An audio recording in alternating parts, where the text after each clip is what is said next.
8મી દીકરી દેવકી. અગ્રેસર રાજાને પુત્ર કંસ.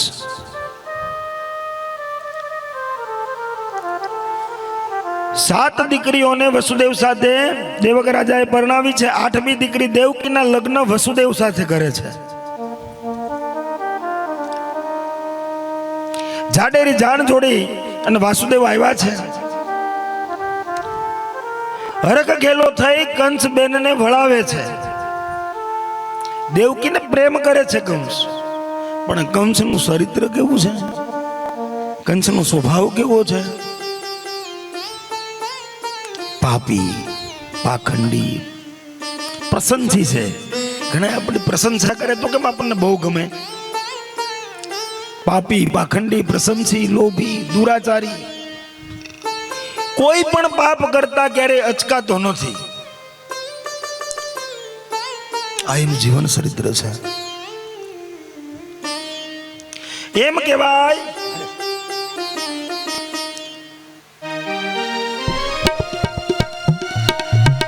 દેવકીને વળાવે છે.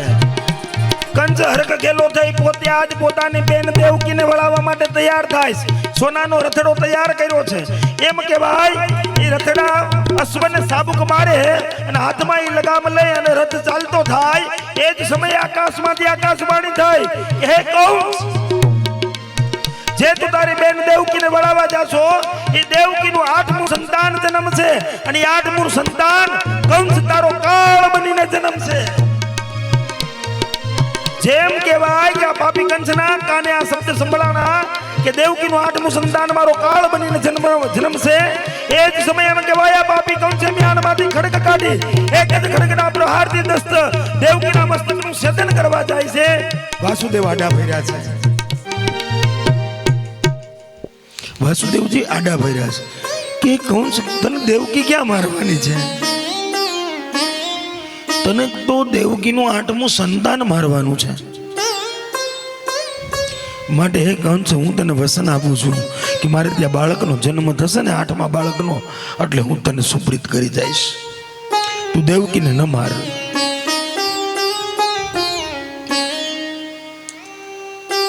કંસ દેવકીને વળાવી છે. વસુદેવ અને દેવકી. આ બાજુ પાપી કંસ ભયભીત થવા લાગ્યો.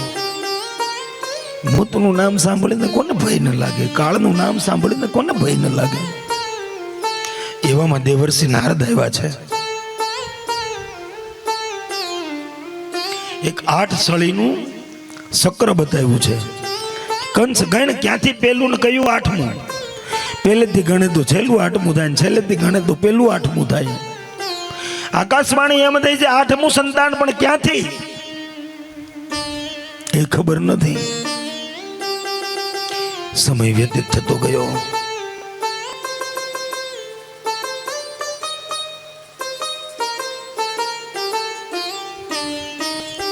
દેવકીને સારા દિવસોના સમાચાર મળ્યા. ધીરે ધીરે ધીરે ધીરે સમય વ્યતીત થતો જાય છે.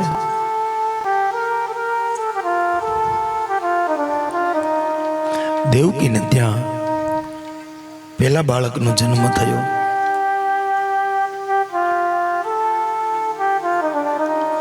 પાપી કંસ આવ્યો છે સૈનિકોને સાથે લઈને.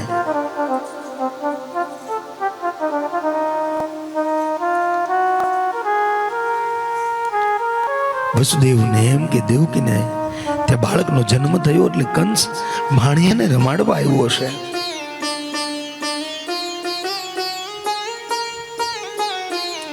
આવો કંસ આવો. દેવકી સૂતેલા છે. બાજુમાં દેવકીનું બાળક.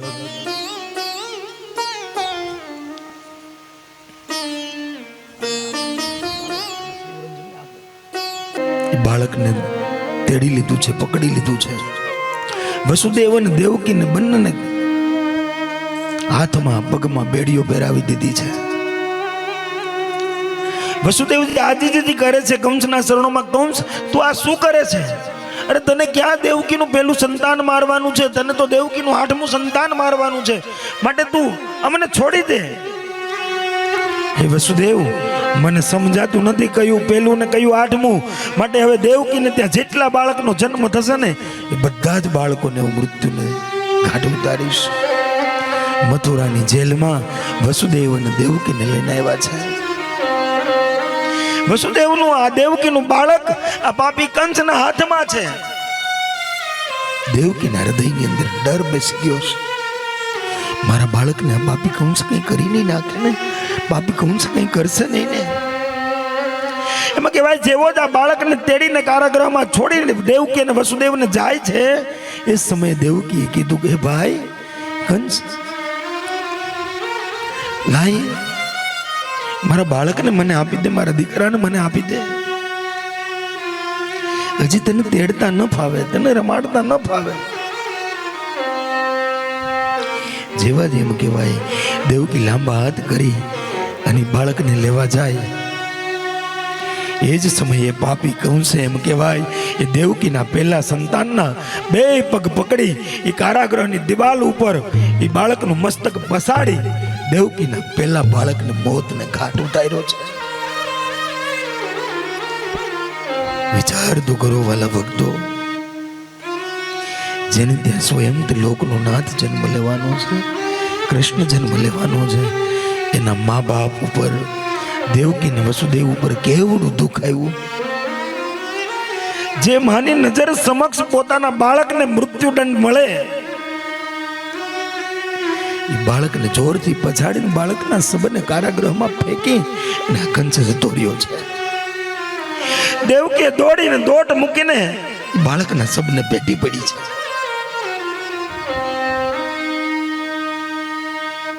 દેવકી એ જ કારાગૃહની અંદર મૂર્છિત થઈ ગઈ. વસુદેવના આંખમાંથી દડ દડ અશ્રુની ધારા વહે છે.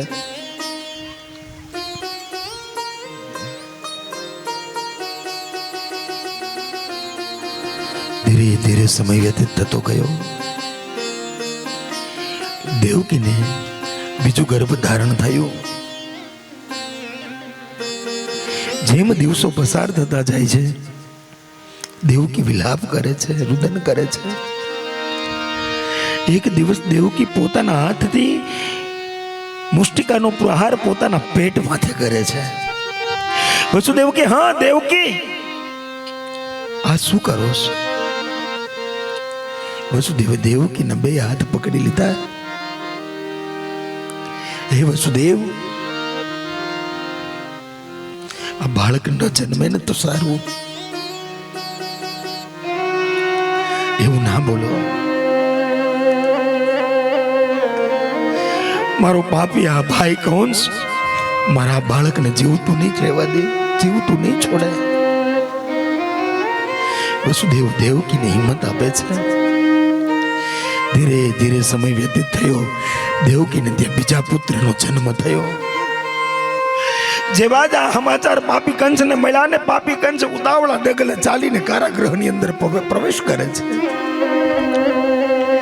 દેવકી આજ આ કારાગૃહની અંદર ભયભીત થવા લાગી છે. વસુદેવ ડરે છે, હમણાં કંસ આવશે ને મારા પુત્રને.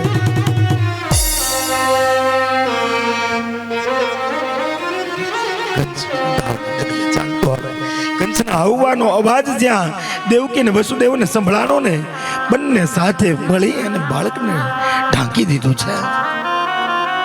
કંસ હજી દૂર છે ને વસુદેવ ગોઠણિયા વાળીને કંસના પગમાં પડીને રડી રડી અને આજીજી કરે છે કે હે કંસ, મારા બાળકને છોડી દે, મારા બાળકને નહીં મારતો. એ કંસ તને દેવકીનું 8મું સંતાન મારવાનું છે. એ કંસ તું આટલો બળશાળી છે, આટલો મોટો રાજા છે, આ નાનું એક બહુડું બાળક તારું હું બગાડશે? માટે મારા બાળકને છોડી દે. એમ કહેવાય વસુદેવને લાત મારી અને કંસ દેવકીની તરફ આગળ વધે છે. દેવકી બાળકને સાતીએ શ્રાપી અને કંસના પગમાં પડી ગઈ છે. હે ભાઈ, મારા બાળકને છોડી દે, મારા બાળકને ન માર. દેવકીની એક પણ વાત સાંભળ્યા વગર આ પાપી કંસે એમ કહેવાય દેવકીના હાથમાં રહેલા બાળકને ઝૂંટવી લીધું છે. બે પગ પકડી અને દેવકીના બીજા બાળકને ઊભે ઊભું એમ કહેવાય આ પાપી કંસે સીરી નાખ્યું છે. સીરીને આ સબના બે ભાગે બાળકના કારાગૃહની અંદર ફેંકીને પાપી કંસ કારાગૃહમાંથી ચાલતો થાય છે. દેવકીને વસુદેવ અહીંયા ફાટ રુદન કરે છે. હે વસુદેવ, પાપી કંસે મારા બીજા પુત્રને પણ મૃત્યુ દંડ આપ્યો. દુઃખના દિવસો વસુદેવ અને દેવકી પસાર કરે છે. હે કંસ, આ બાળકના શરીરના તે જે બે ટુકડા કર્યા છે ને, આ બે ભાગ તો લેતો જા કે આને જોઈને અમને રડવું ન આવે. ધીમે ધીમે એમ કહેવાય સમય વ્યતીત થતો ગયો. દેવકીને ત્યાં ત્રીજા બાળકનો જન્મ થયો. દેવકી મૂર્છિત છે. વસુદેવ બાળકને રમાડે છે, સાટીએ ચાપીને બેઠા છે. કંસને સમાચાર મળ્યા કે દેવકીને ત્યાં ત્રીજા બાળકનો જન્મ થયો છે. ઉતાવળા ડગલે આજા પાપી કંસ દોટ મૂકીને વસુદેવના કારાગૃહની અંદર આવે છે. વસુદેવ જાણે છે કે હું ગમે એટલી વિનંતી કરું, ગમે એવડી આજીજી કરું ને, આ પાપી કંસ મારા બાળકને છોડશે નહીં. બે હાથમાં રાખીને વસુદેવ કંસને એટલું કહે છે, હે કંસ, મને ખબર છે તું મારા બાળકને મૃત્યુ દંડ આપવા આવ્યો છે, તું એને મારી નાખીશ, હું જાણું છું, પણ થોડી વાર ખમી જા. જો દેવકી હજી મૂર્છિત છે, એ ભાનમાં નથી આવી, ભાનમાં આવશે ને મને પૂછશે કે વસુદેવ મારું બાળક ક્યાં, હું એને હું જવાબ આપીશ. માટે એક વખત આ બાળકનું મોઢું દેવકીને જોઈ લેવા દે. એક પણ શબ્દ વસુદેવનો કંસ સાંભળતો નથી. વસુદેવના હાથમાં રહેલા બાળકને આ પાપી કંસે ઝૂંટવી લીધું. નીચ કારાગૃહની અંદર એક શિલા છે, એ શિલા ઉપર જોરથી પછાડી દેવકીના ત્રીજા બાળકને પણ આ પાપી કંસે મોતને ઘાટ ઉતાર્યું. વિચાર તો કરો વાલા ભક્તો, જે જગતનો નાથ છે, જે કૃષ્ણ છે, જે આખા જગતને ચલાવે છે, આખા બ્રહ્માંડને ચલાવે છે, એના જ જન્મ દેનારા મા બાપ કેટલા વર્ષોના વાણા મથુરાના કારાગૃહની અંદર લોહીને આવડે રડે છે. દેવકી ભાનમાં આવ્યા, વાસુદેવ મારું બાળક. વાસુદેવજી તબ્ધ રહી ગયા છે. એક પણ શબ્દ દેવકીની સામે બોલી નથી શકતા. દેવકી સમજી ગઈ કે મારો ભાઈ પાપી કંસ. દેવકીના આંખમાંથી દળદળ અશ્રુની ધારા વહે છે. વાસુદેવ આજ આ કારાગૃહની અંદર અહીંયા ફાટ રુદન કરે છે.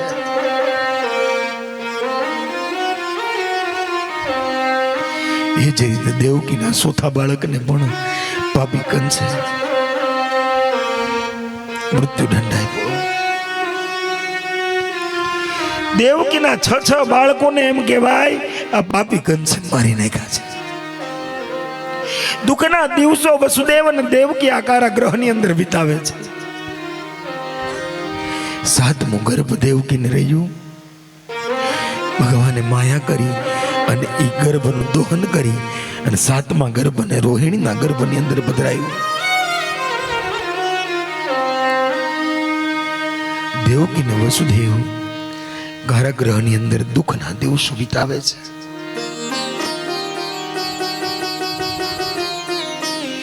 દેવકીને ત્યાં 8મું ગર્ભ ધારણ થયું છે. દેવકી વિલાપ કરે છે, રડે છે, રુદન કરે છે. વસુદેવ દેવકીને હિંમત આપે છે કે વાસુદેવ કે દેવકી આકાશવાણીના શબ્દો યાદ કરો. દેવકીનું 8મું સંતાન આ પાપી કંસનો કાળ બનીને જન્મ લેવાનો છે. માટે હવે રડો નહીં દેવકી. આપણા રડવાના દિવસો હવે પૂર્ણ થયા. દુઃખ એને પણ જો સ્વયં ઈશ્વર જ્યારે માનવ અવતાર લે છે ને ત્યારે એ પણ દુઃખ ભોગવે છે. આપણે નાની નાની બાબતમાં કોઈ એવું નાનું દુઃખ હોય ને તો પણ હારી જઈએ, થાકી જઈએ, હતાશ થઈ જઈએ, નિરાશ થઈ જઈએ. આ ત્રિલોકના નાથનો જન્મ જેલમાં થવાનો છે. જે ત્રિલોકનો નાથ કૃષ્ણ છે એના મા બાપ આજે આ કારાગૃહની અંદર વર્ષો થયા રડે છે, દુઃખ ભોગવે છે. વાસુદેવ એમ કહેવાય દેવકીને હિંમત આપી છે. આકાશવાણી મુજબ આ દેવકીનું 8મું સંતાન આ પાપી કંસનો કાળ બનીને જન્મ લેવાનો છે. એમ કહેવાય કારતક, માગસર, પોષ, મા, ફાગણ, ચૈત્ર, વૈશાખ, જેઠ, અષાઢ મહિનો આવ્યો છે. ઝીણો ઝરમર ઝરમર વરસાદ વરસવા લાગ્યો છે. કારણ દેવકીના કુખે આ પાપી કંસનો કાળ બની અને કૃષ્ણ જન્મ લેવાનો છે.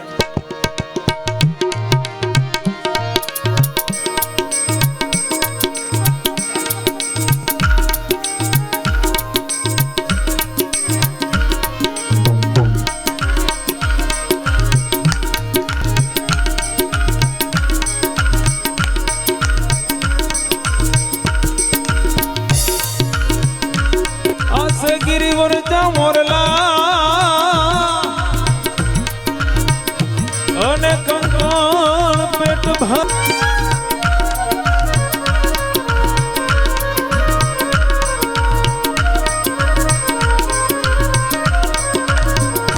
અષાઢ મહિનો આવ્યો છે. ઝીણો ઝરમર ઝરમર વરસાદ વરસે છે. પૃથ્વી આજે મંદ મંદ વાતાવરણ પ્રફુલ્લિત કરવા લાગી છે.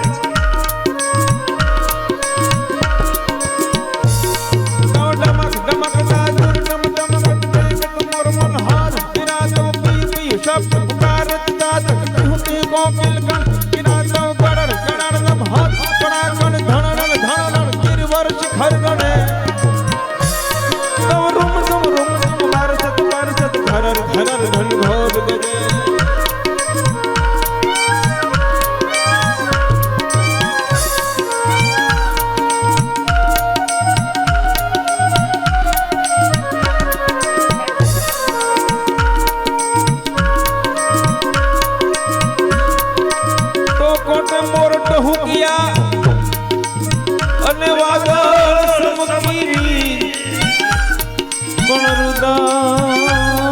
રુદાને રાણો સાંભળો એ યોની જાવી અષાઢી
સૂર્યાસ્ત થયો, ચંદ્રમાનો ઉદય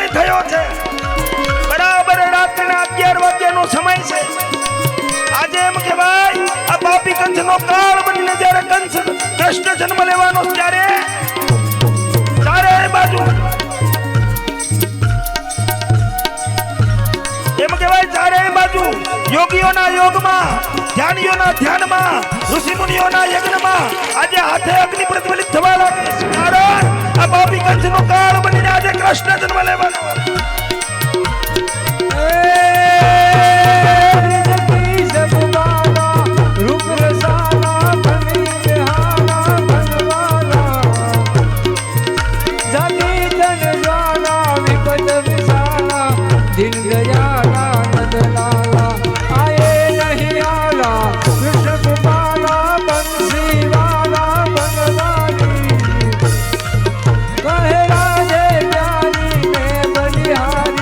ગોકુળિયાવો ગિરધારી વાલા ગોકુળિયાવો ગિરધારી એમ કહેવાય જ્યારે આ પાપી કંસનો કાળ બનીને કૃષ્ણ જન્મ લેવાનો ત્યારે અપ્સરાઓ આજે નૃત્ય કરવા લાગી છે ઇન્દ્ર આજે પોતે મૃદંગ વગાડવા લાગ્યો છે યક્ષો ધૂનપી વગાડવા લાગ્યા છે એમ કહેવાય આ ધરતી ઉપર જે પાપ રૂપી ભાર છે એ પાપી કંસનો કાળ બનીને આજે કૃષ્ણ આવવાનો કૃષ્ણ ક્યારે આવે સર સર પાર સર સર રંગને હરિ હર સૂર્ય વાર્ય સારવતી હર હરિયતિ યુર હરક તીર્થત માર કવા માર દર નિર્જા દેખો મુકુટ સિર સવર મે ઘન રાવણ હર હર પદ રંગ ભર સુંદર શ્યામ રમે ધીરે રંગ ભર સુંદર શ્યામ રમે એમ કહેવાય આ પાપી કંસનો કાળ બનીને જ્યારે કૃષ્ણ જન્મ લેવાનો આકાશ મંડળની અંદર આજ વીજળીઓ સમકારા કરવા લાગી છે આજ એમ કહેવાય આ વ્રતની અંદર 12 મે ઠાંગા થયા છે આજ એમ કહેવાય આ પાપી કંસનો કાળ બને ત્યારે કૃષ્ણ જન્મ લેવાનો છે અનેક મૃગ મૃગાદી પશુ પક્ષીઓ આજ કિલોલ કરવા લાગ્યા છે મોરલાઓ આજે ટહુકા કરવા લાગ્યા કારણ આ પાપી કંસનો કાળ બનીને આજે કૃષ્ણ જન્મ લેવાનો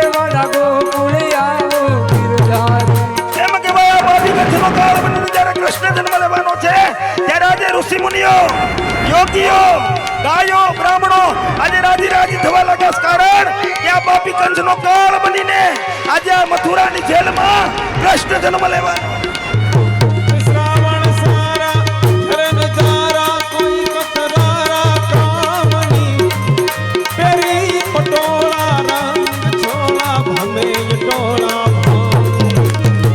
શણગાર સદિયે રૂપ રદિયે ભૂલ તદિયે ભરપૂર દોબન માય બ્રહ્મ કહે રાધા કાનને ધીરે કહે રાધા કાનને એમ કહેવાય પાપી કંસનો કાળ બનીને જ્યારે કૃષ્ણ જન્મ લેવાનો ત્યારે આ પૃથ્વી ઉપર અવનવી વનસ્પતિઓ ઉત્પન્ન થવા લાગી મંદ મંદ પ્રફુલ્લિત વાતાવરણ થવા લાગ્યું છે આજે યમુનાજી બે કાંઠે થયા છે કારણ આ પાપી કંસનો કાળ બની આ ધરા ઉપર જે પાપ રૂપી ભાર છે એ પાપને મટાડવા એ કંસને મારવા માટે આજે કૃષ્ણ જન્મ લેવાનો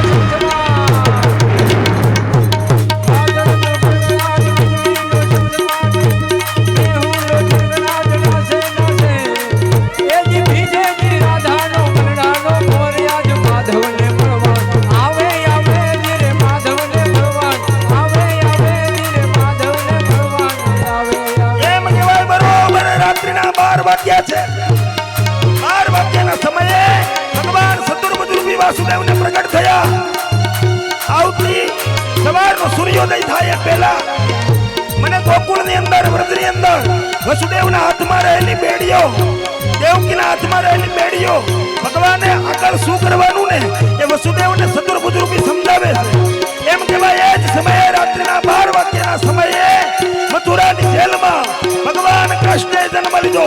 બોલીએ કૃષ્ણ કનૈયા. ભગવાન કૃષ્ણનો જન્મ થયો. વસુદેવના હાથમાં રહેલી બેડીઓ છૂટી ગઈ. કારાગૃહના દરવાજા તૂટી ગયા. ચતુર્ભુજ રૂપી ભગવાને પહેલા જ વસુદેવને કીધું હતું કે મારો જન્મ થાય એટલે મને નંદ બાબાના ઘરે મૂકી દેજો અને ત્યાં યોગ માયાનો જન્મ થયો છે એને તમે લેતા આવજો. એમ કહેવાય વસુદેવજી ટોપલામાં મૂકીને કાનાને યમુનામાંથી શાંત થયા. આ બાજુ એમ કહેવાય વસુદેવ બાબાએ નંદ બાબાને ત્યાં કાનો આપ્યો. યોગ માયાને લઈને પાછા ફર્યા અને સવાર પડી. નંદ બાબાની બેન સુનંદા યશોદાના પડખામાં લાલાને સૂતો જોઈ ગઈ. દોટ મૂકી છે કઈ જગ્યાએ? નંદ બાબા જ્યાં ગૌશાળામાં છે ત્યાં. અરે ઓ ભૈયા आपके घर लालो भयो, आपके घर लालो भयो. ए शंखनाद मृदक ढोल ठुमकी बजे लाल की. ए शंखनाद मृदक ढोल ठुमकी बजे लाल की. गली गली धून मचे गिरधर लाल की. गली गली धून मचे जय बोलो गोपाल की. गली गली धून मचे गिरधर लाल की. गली गली धून मचे जय बोलो.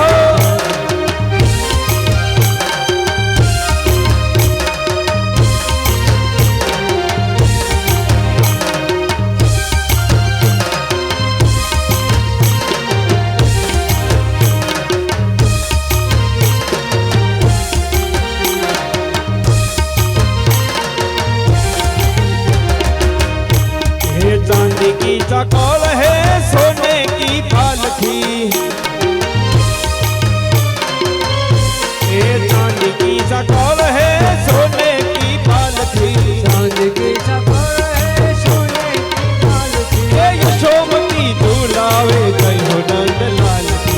यशोमती झूलावे जय हो नंद लाल. ये यशोमती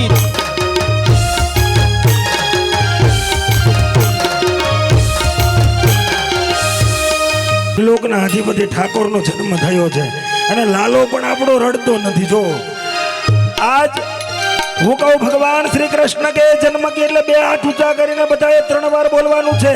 બધાઈ હો, બધાઈ હો, બધાઈ હો. ભગવાન શ્રી કૃષ્ણ કે જન્મ કી, ભગવાન શ્રી કૃષ્ણ કે જન્મ કી. આજ મારા ઠાકોરના જન્મમાં જે નો નાશે ને મારા હમ છે. ભાવથી, પ્રેમથી, ઉત્સાહથી, શુદ્ધ બુદ્ધ ભૂલીને, બધું ભાન ભૂલીને આજે કૃષ્ણના પ્રેમમાં પાગલ દીવાની થવાનું છે. બોલીએ કૃષ્ણ કનૈયા લાલ કી. रंग की शोर उठे घोर है गुलाल की. रंग हे रंग की ये नटू दान गावे आज जय हो नंद लाल. ये नंद घेरा नंद भयो जय कन्हैया.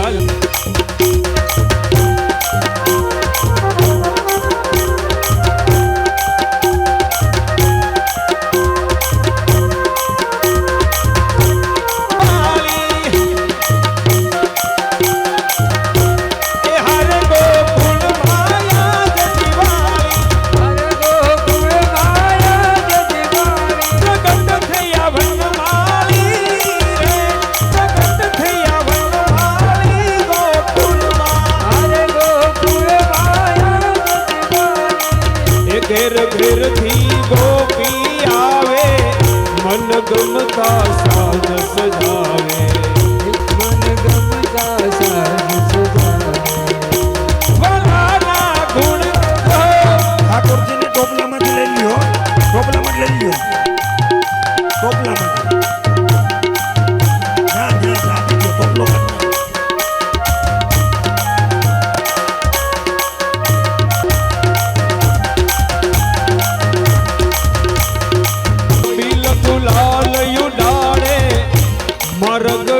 મૈસલ કા